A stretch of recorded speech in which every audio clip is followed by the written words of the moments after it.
about something very simple but very powerful. That's being thankful.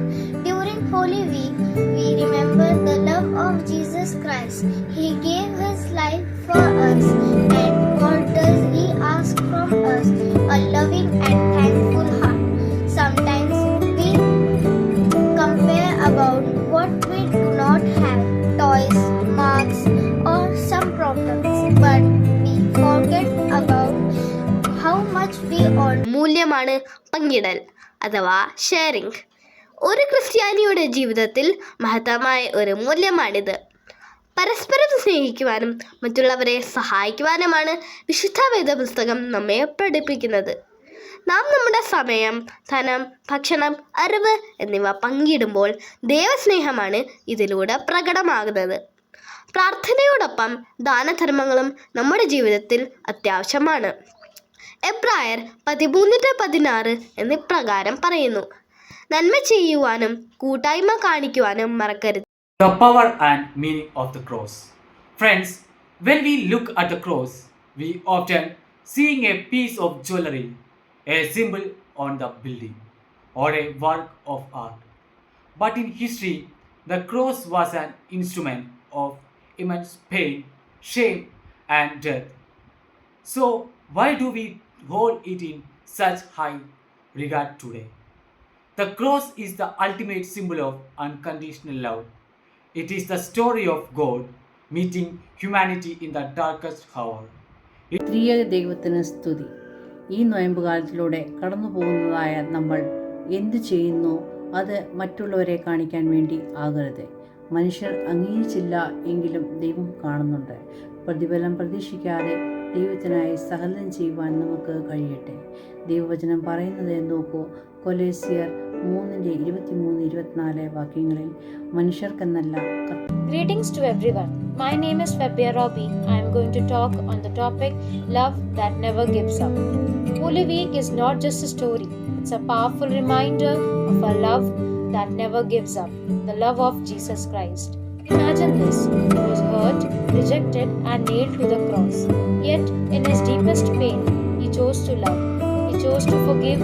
He chose you. This kind of love is not easy. It's not about loving only when life is good. It's about loving when it hurts, when people misunderstands you, when. ത്രിയേക ദൈവത്തിന് സ്തുതി. പരിശുദ്ധമായ ഈ നോമ്പ് കാലയളവിൽ നമ്മുടെ പ്രാർത്ഥന എങ്ങനെയായിരിക്കണം എന്ന് നമ്മുടെ പിതാക്കന്മാർ നമ്മെ പഠിപ്പിക്കുന്നു. ഏത് സമയത്തിലും നാം ദൈവത്തോടുള്ള ബന്ധത്തിലായിരിക്കണം. യാമപ്രാർത്ഥനകൾ, മൗനപ്രാർത്ഥനകൾ, നിമിഷ പ്രാർത്ഥനകൾ എന്നും ഇതിന് നമ്മെ സഹായിക്കുന്നു. പ്രായഭേദമന്യേ കർത്താവേ, പാപിയായ എന്നോട് കരുണയുണ്ടാകണമേ എന്ന് പ്രാർത്ഥിക്കുവാൻ നമുക്ക് കഴിയണം. നമ്മെ അറിയുന്ന നമ്മുടെ പിതാവ് എപ്പോഴും നമ്മോട് കൂടെയുണ്ടെന്ന് ബോധ്യം നമ്മെ ഭരിക്കണം. കുടുംബങ്ങളിൽ ദിവസവും. ത്രിയേക ദൈവത്തിന് സ്തുതി. എന്നെ കേൾക്കുന്ന എല്ലാവർക്കും ക്രിസ്തയേശുവിൻ്റെ നാമത്തിൽ സ്നേഹ വന്ദനം. ഈ നോമ്പുകാലത്ത് ഒരുമിച്ച് യാത്ര ചെയ്യുന്ന ഈ നിമിഷത്തിൽ നമ്മൾ ചിന്തിക്കേണ്ടായ വിശുദ്ധ ബൈബിൾ ഊന്നി പറയുന്ന ജീവിതത്തിൽ വളരെ ആവശ്യമായ ഒരു ഗുണത്തെക്കുറിച്ചാണ് ക്ഷമ. ക്ഷമ എന്നത് പരിശുദ്ധാത്മാവിൻ്റെ ഫലവും ദൈവത്തിൻ്റെ സ്വഭാവത്തിൻ്റെ ഭാഗവുമാണ്. ഇന്നത്തെ വേഗതയേറിയ ലോകത്ത് ക്ഷമ എന്നത് പലർക്കും അന്യമായ ഒന്നായി മാറിക്കൊണ്ടിരിക്കുന്നു. എല്ലാം പെട്ടെന്ന് വേണം, ഫലം ഉടനെ കിട്ടണം എന്ന ചിന്താഗതിയാണ് നമ്മളെ ഭരിക്കുന്നത്. എന്നാൽ ബൈബിൾ നമ്മെ പഠിപ്പിക്കുന്നത് ക്ഷമയോട് കാത്തിരിക്കാനാണ്. ത്രിയേക ദൈവത്തിന് സ്തുതി. ഈ നോയമ്പ് കാലഘട്ടത്തിലൂടെ കടന്നുപോയിക്കൊണ്ടിരിക്കുന്ന നമ്മൾക്ക് ചിന്തിക്കാൻ എടുത്തിരിക്കുന്ന വിഷയം നോയമ്പ്, ഫാസ്റ്റിംഗ്. നോയമ്പ് എന്നത് ഭക്ഷണം ഒഴിവാക്കുന്നത് മാത്രമല്ല, ദൈവത്തോട് കൂടുതൽ അടുത്തു വരാനും നമ്മുടെ ഹൃദയം ശുദ്ധീകരിക്കാനുമുള്ള ഒരു ആത്മീയ അഭ്യാസമാണ്. നോയമ്പ് നമ്മെ വിനയം, ആത്മനിയന്ത്രണം, പ്രാർത്ഥന എന്നിവയിൽ വളരാൻ സഹായിക്കുന്നു. ഈ സമയത്ത് നമ്മൾ നമ്മുടെ ജീവിതം പരിശോധിക്കുകയും ദൈവത്തോട് കൂടുതൽ അടുപ്പം നേടുകയും ചെയ്യുന്നു. ബൈബിളിൽ മത്തായിയുടെ സുവിശേഷം 6:16. The truth that draws us to Jesus this Passion Week. Dear brothers and sisters in Christ, as we enter Passion Week, let's comfort the raw truth of the cross, not as a distant story, but as the personal moment that changes everything. The truth is where we lost in sin, deserve death. Romans chapter 3 verse 23 declares, "For all have sinned and fall short of the glory of God. Yet in boundless love, Jesus stepped in, John chapter 1 verse 14 reveals the word become flesh and dwelt among us, stepping from the heaven's throne to a borrowed man. പരിശുദ്ധമായ ഈ നോമ്പുകാലം പ്രാർത്ഥനയ്ക്കും അനുതാപത്തിനുമുള്ള ദിനങ്ങളായി നമ്മുടെ സഭ പ്രത്യേകം വേർതിരിച്ചിരിക്കുന്നു. ജീവിതം പ്രതിസന്ധികൾ നിറഞ്ഞതാണ്. ഞാൻ നിനക്ക് മുമ്പായി ചെന്ന് ദുർഘടങ്ങളെ നിരപ്പാക്കുകയും താമ്ര കതകുകളെ തകർത്ത് ഇരുമ്പോടാമ്പലുകളെ ഖണ്ഡിച്ചു കളയുകയും ചെയ്യുമെന്ന് തിരുവചനം നമ്മെ ശക്തിപ്പെടുത്തുന്നു. അനുദിനം നമ്മെ വഴി നടത്തുന്നു. ആത്മാർപ്പണത്തോടും സമർപ്പണത്തോടും പാപദുഃഖത്തോടും നമ്മുടെ തെറ്റുകളെ ഓർത്ത് നാം പശ്ചാത്തപിക്കണം. അനുതപിച്ച കള്ളൻ പ്രിയ സഹോദരങ്ങളെ, ദൈവനാമത്തിൽ മഹത്വം ഉണ്ടാകട്ടെ. ഇന്ന് നമ്മൾ ചിന്തിക്കാൻ ആഗ്രഹിക്കുന്ന വിഷയം സന്തോഷിക്കുക എന്നുള്ളതാണ്. പൗലോസ് അപ്പോസ്തലൻ ഫിലിപ്പിയർക്ക് എഴുതിയ ലേഖനം 4:4 പറയുന്നു, കർത്താവിൽ എപ്പോഴും സന്തോഷിപ്പീൻ, സന്തോഷിപ്പീൻ എന്ന് ഞാൻ പിന്നെയും പറയുന്നു. നമ്മുടെ ജീവിതത്തിൽ കഷ്ടതകളോ രോഗങ്ങളോ ദുഃഖങ്ങളോ പ്രയാസങ്ങളോ ഒക്കെ ഉണ്ടാകുമ്പോൾ സന്തോഷിക്കുക എന്നത് അസത്യമായി നമുക്ക് എല്ലാവർക്കും തോന്നിയേക്കാം.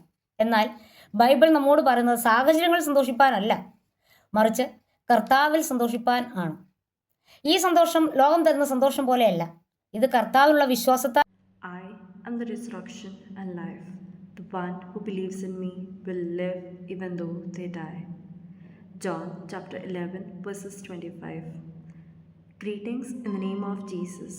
I am Dr. Serin Sam, and today I am going to speak on the topic resurrection.